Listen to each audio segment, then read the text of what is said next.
Muy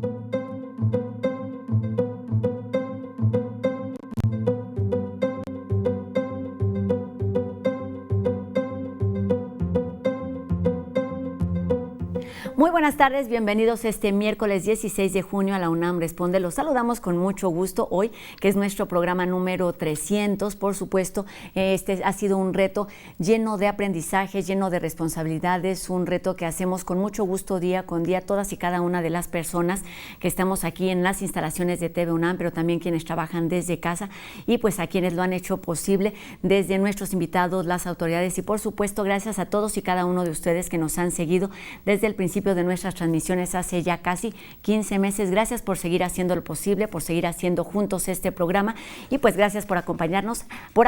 Lo seguiremos haciendo mientras siga siendo necesario. Y bueno, seguimos con nuestra responsabilidad de informar con respecto a lo que ocurre con esta pandemia ocasionada por el virus del SARS-CoV-2 y de la enfermedad de COVID-19. Con respecto a la Estrategia Nacional de Vacunación, pues sigue avanzando, pero también México se mantiene comprometido con otros países que así lo requieren. Hace unos días se enviaron 800,000 dosis de la vacuna AstraZeneca a Argentina, mientras que se enviaron otras 400,000 donadas a Belice, Bolivia y Paraguay. Esto con el objetivo de que la vacunación a nivel global pueda ser un poco más equitativa. Esto en términos de vacunación, pero hay otros temas de los que debemos ocuparnos día con día, que es, por ejemplo, lo que sucede en términos de educación. Nuestra universidad siempre está realizando acuerdos y colaboraciones con instituciones como la SEP, no solamente a raíz de esta pandemia, para entender cómo han estado funcionando últimamente y cuáles son los retos a los que nos enfrentamos en estos temas, principalmente en términos de educación superior. Hoy me da gusto saludar en este programa número 300 al doctor Imanol Ordorica Sacristán, director general de Evaluación Institucional de nuestra universidad. Doctor, un gusto saludarlo aquí en la UNAM Responde. Buenas tardes. Hola, buenas tardes. Muchas gracias por la oportunidad de estar aquí.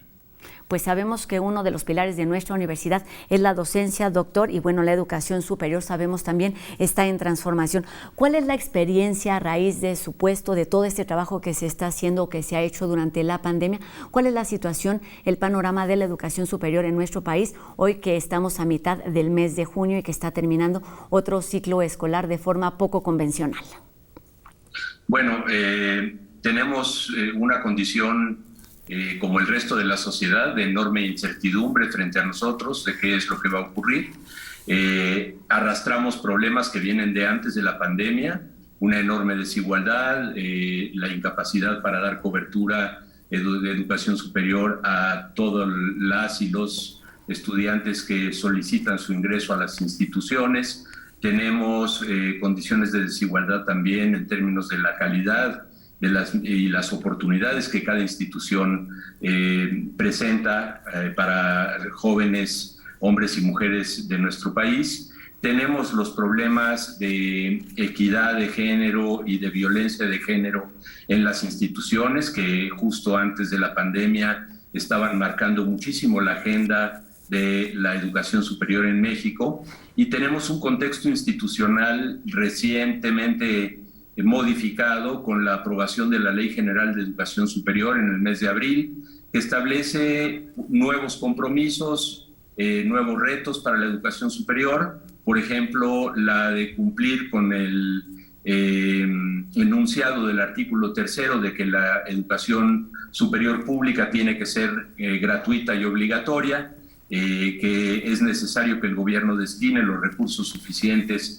para que esto pueda ocurrir. Y también está planteado dentro de esa nueva ley, por ejemplo, el tema que nos reúne en esta ocasión, que es el de la necesidad de un sistema integral de información de la educación superior en México que tiene que construirse y que en el momento que la ley fue aprobada resulta que ya está en buena parte construido desde nuestra Universidad Nacional. Doctor, vamos a ir hablando de todos estos temas de la ley, de los acuerdos, y antes me parece importante reiterar este concepto que pues está muy presente, que es el de autonomía. ¿Cómo es que una casa de estudios como la nuestra mantiene este concepto y lo hace vigente día con día, pero al mismo tiempo extiende brazos para estar, digamos, acorde a las necesidades de lo que ocurre en el resto del país, pero también para cumplir con todas esas responsabilidades en términos de educación y de educación superior en particular? Bueno, la autonomía es un principio muy valorado por integrantes de nuestra universidad, históricamente conseguido por un movimiento estudiantil en 1929. Es una forma de relación entre la universidad y el aparato de gobierno, se puede decir entre la universidad y el Estado en su conjunto, pero es una relación cambiante todo el tiempo, es una relación dinámica, que adquiere condiciones históricas en cada momento y que la tenemos que entender así, en ese dinamismo.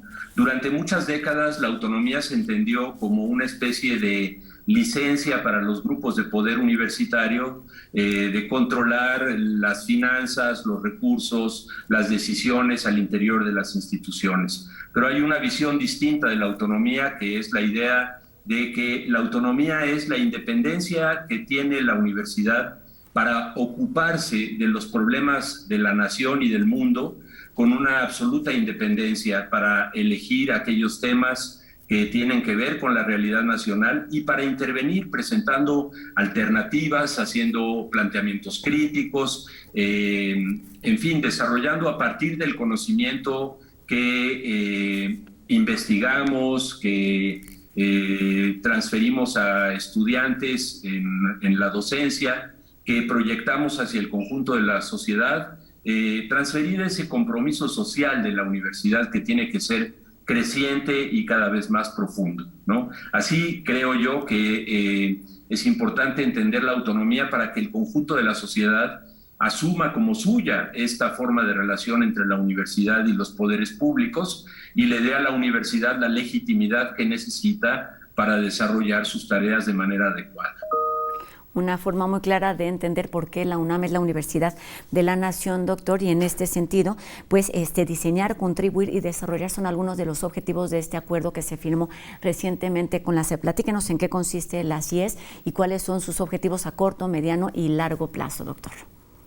Bueno, el Sistema Integral de Información de la Educación Superior es un desarrollo ya en funciones, que puede ser consultado ya en el Internet de manera pública y abierta, que ha venido construyéndose desde hace aproximadamente 10 años dentro de la UNAM.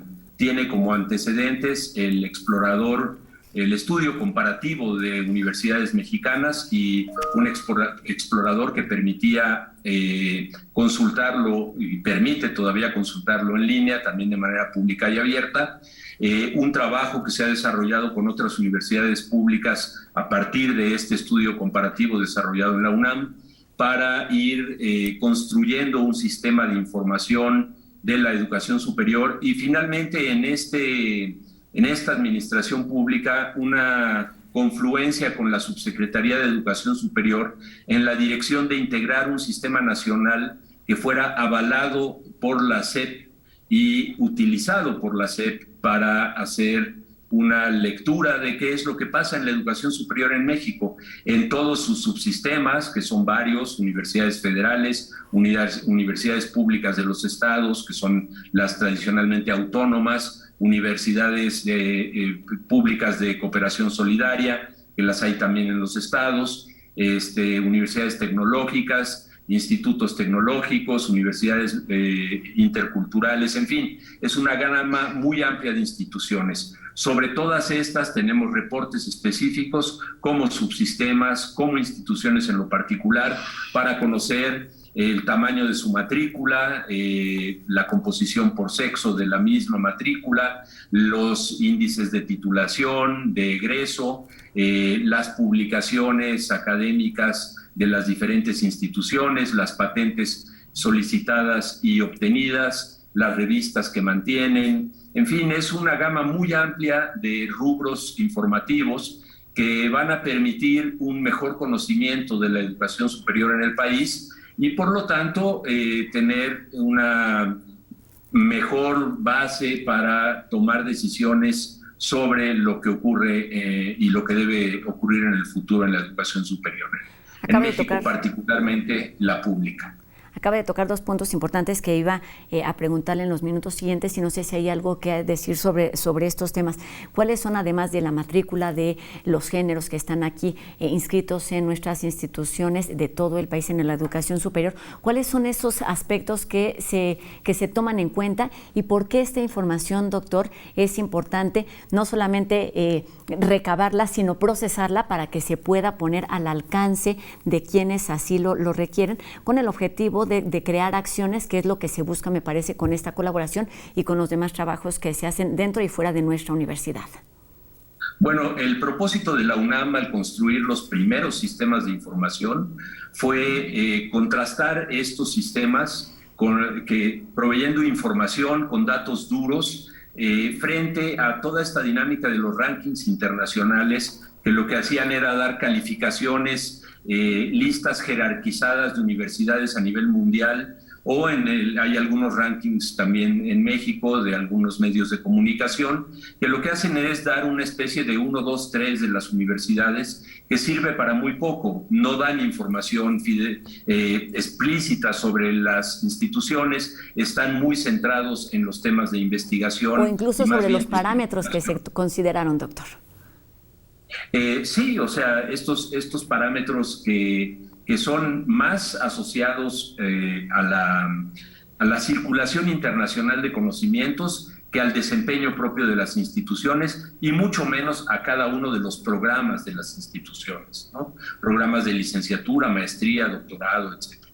Entonces, lo que nosotros vemos es, por ejemplo, con datos efectivos para saber de qué estamos hablando, es número y modalidad del personal académico, qué porcentaje es de tiempo completo, qué porcentaje son profesores por horas o de asignatura, como les llamamos en la UNAM, un tema que en los últimos meses ha sido candente en nuestra casa de estudios. Podemos ver cuáles son los grados que tiene la mayoría del personal académico, en donde se puede avanzar más. Nos permite un análisis fino, por ejemplo, de entender en qué tipo de carreras es importante contar con profesores que ejercen la práctica profesional y que no son personal académico de tiempo completo. En fin, una caracterización bastante detallada del personal académico. Tenemos todo otro rubro que es los estudiantes, sus números y su desempeño, que nos permite conocer a la población estudiantil, cómo está distribuida, y esto inmediatamente lo podemos asociar con números de cobertura, que también se está atendiendo a la juventud mexicana en sus posibilidades de ingreso a la universidad. Hoy tenemos alrededor del 40% de tasa bruta de cobertura, es bastante baja en el país, es más baja que la mayoría de los países de América Latina. Nos plantea, por ejemplo, un reto de política institucional que la propia Subsecretaría de Educación Superior ha asumido a partir del conocimiento detallado de cómo se comporta la demanda estudiantil. Tenemos otro rubro completo que es sobre los resultados de investigación en las universidades, medidos quizás parcialmente a partir de publicaciones en revistas indexadas en el extranjero.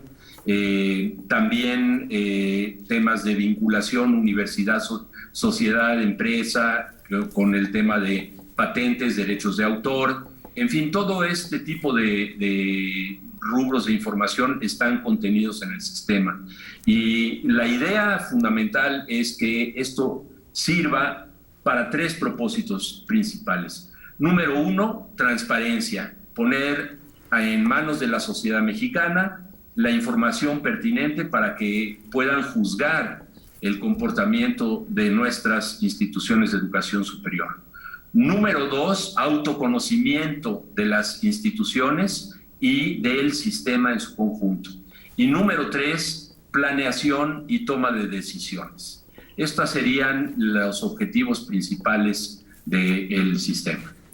Doctor, considerando estos 3 objetivos que pues hablan de la tarea que además se ha desempeñado en nuestra universidad desde hace ya varios años y que ahora se pone a disposición de todas estas instituciones de educación pública del país, ¿cómo se evalúa, cuáles son los aprendizajes que ha dejado esta pandemia, en donde, por ejemplo, se aceleró el proceso de digitalización que ya se venía trabajando, pero se dio de forma acelerada y no sabemos qué tan ciertamente está cumpliendo estos objetivos que nos mencionaba al principio, que tiene que ver la desigualdad con la calidad, con la oportunidad? ¿Cuál es la evaluación que se hace a raíz de estos meses de pandemia, doctor, en estos términos, digamos, ya mucho más abiertos?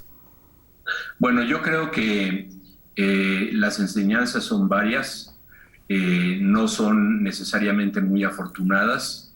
Algunas son buenas en el sentido de que se abrieron nuevos mecanismos para ejercer la docencia, para resolver temas administrativos a distancia, en fin, algunos elementos que pueden ser incorporados a la vida presencial en el futuro. Por ejemplo, diría yo en positivo, cómo podemos utilizar todos los materiales didácticos que se aplican para la educación a distancia que hace nuestra universidad desde hace muchos años para la formación de estudiantes en las carreras presenciales.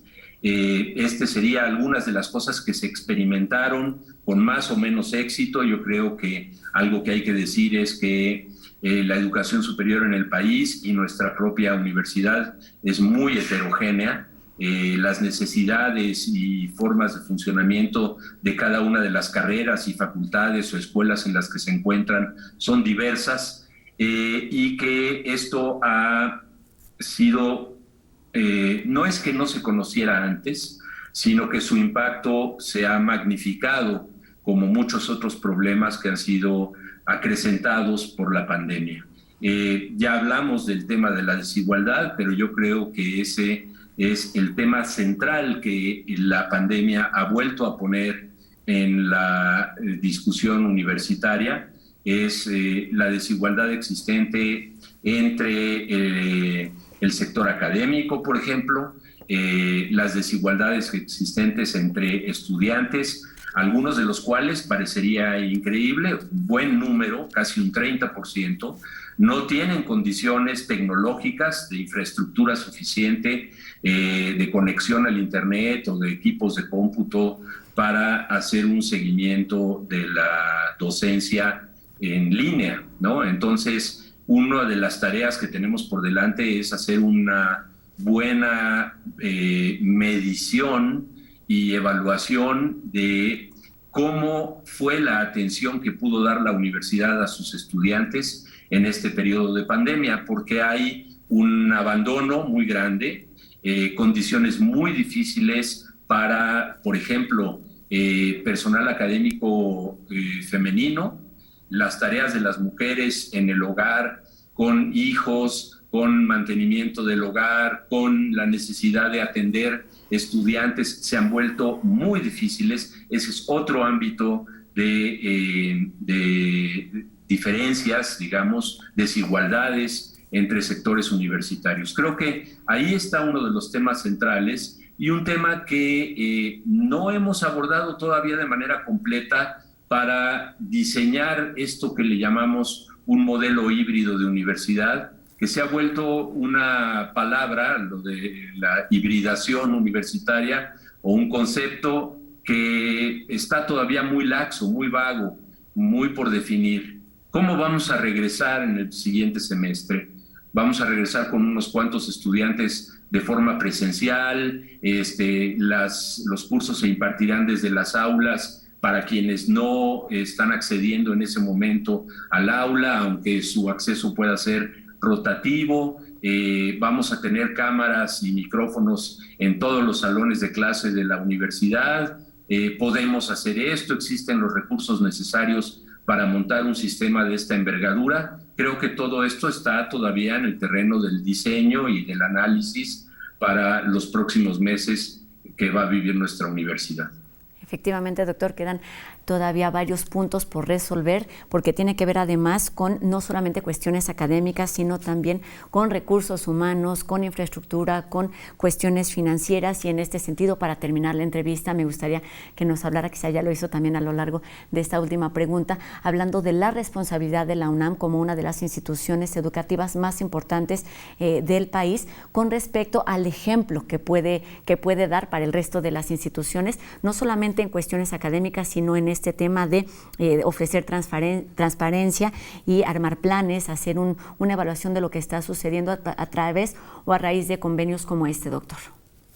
O sea, yo creo que tenemos el reto, todas las instituciones de educación superior del país y en particular la UNAM como máxima casa de estudios superiores de la nación, de intensificar la interacción con el mundo que nos rodea, tanto a nivel de la nación como a nivel de toda la tierra, digamos, o sea, cuáles son los problemas existentes de medio ambiente, de relaciones sociales, de desigualdad, de políticas públicas, desde cada campo de conocimiento y sin obligar a nadie a tener que abandonar sus temas y ejerciendo de manera permanente la libertad de cátedra y de investigación. Yo diría que tenemos el reto, en el mejor sentido de la palabra, de repolitizar a la educación superior.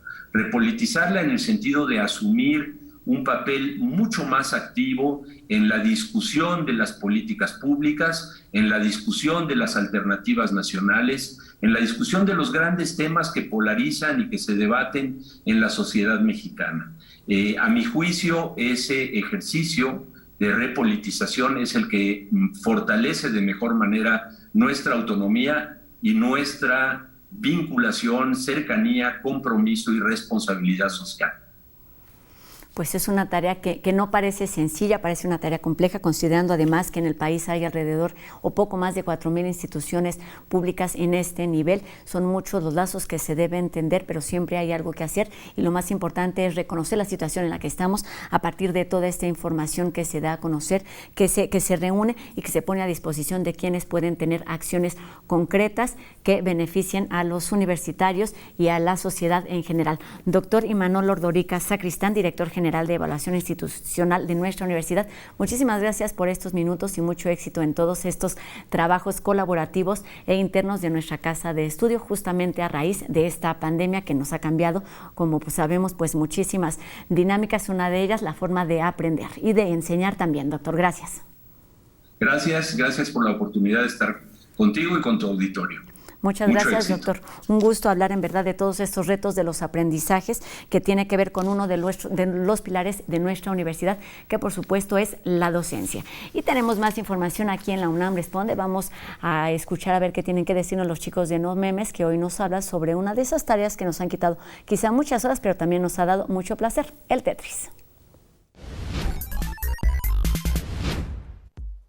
Ya sabían que No Memes y la UNAM Responde unen fuerzas para darles lo mejor del cibermundo con un toque de humor. Aquí va un ejemplo.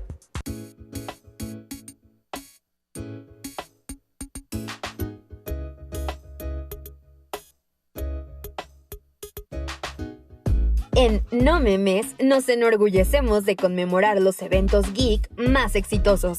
Bueno, tal vez no tan exitosos, pero definitivamente creemos en celebrar los aniversarios de aquellos artilugios que le dieron y dan color a nuestras vidas. Hoy es el turno de uno de esos juegos que no importa con quién hables, sabe a qué te refieres. Y es que el pasado 6 de junio, el mundialmente conocido juego Tetris cumple 37 años. La invención del soviético Alexei Pajitnov, y popularmente conocido como el mejor juego de todos los tiempos, de acuerdo a la Electronic Gaming Monthly, hoy se hace un año más viejo, pero no deja de hacerse notar en todos lados. En No Memes recordamos con cariño las horas invertidas jugándolo en nuestros Game Boys o en las pequeñas consolas portátiles que tenían unos 5 juegos diferentes y 32 versiones de Tetris muy adulteradas. Y aquí te dejamos algunos datos que tal vez desconocías sobre el gran Tetris. El nombre Tetris se deriva del prefijo griego tetra, porque todas las piezas del juego, denominado tetrominoes, contienen 4 segmentos y la palabra inglés tenis, que es el deporte favorito de Pajitnov. Cuando Atari y Nintendo pelearon por la licencia, el asunto llegó hasta el mismo Kremlin, porque se consideraba un asunto de Estado. Se estima que el juego ha sido descargado 425 millones de veces.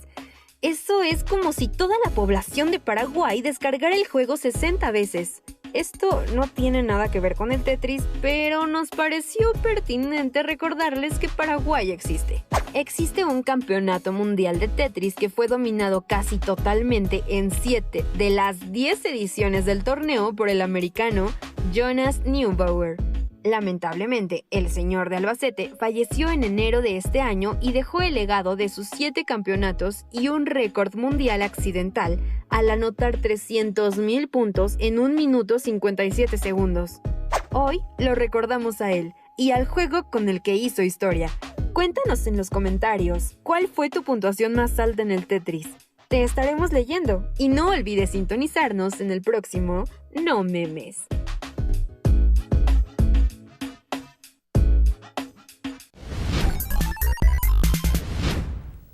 No tengo el puntaje, pero sí que fueron muchos tiempos, muchos minutos dedicados a este juego. Y con esto terminamos nuestro programa número 300, en verdad agradeciendo a todos y cada uno de ustedes que lo hacen posible día con día. Y mientras siga siendo necesario hablar de esta pandemia, seguiremos aquí en este espacio de la UNAM Responde. Hagamos juntos este programa y seguimos teniendo abiertas nuestras líneas de comunicación. Ustedes deciden si Facebook, Twitter, Instagram, YouTube, para seguir hablando sobre el virus del SARS-CoV-2 y la enfermedad de COVID-19 y todas las dudas que siguen surgiendo con respecto a este tema. Nos despedimos y los esperamos aquí el día de mañana en una emisión más de La UNAM Responde. Adiós.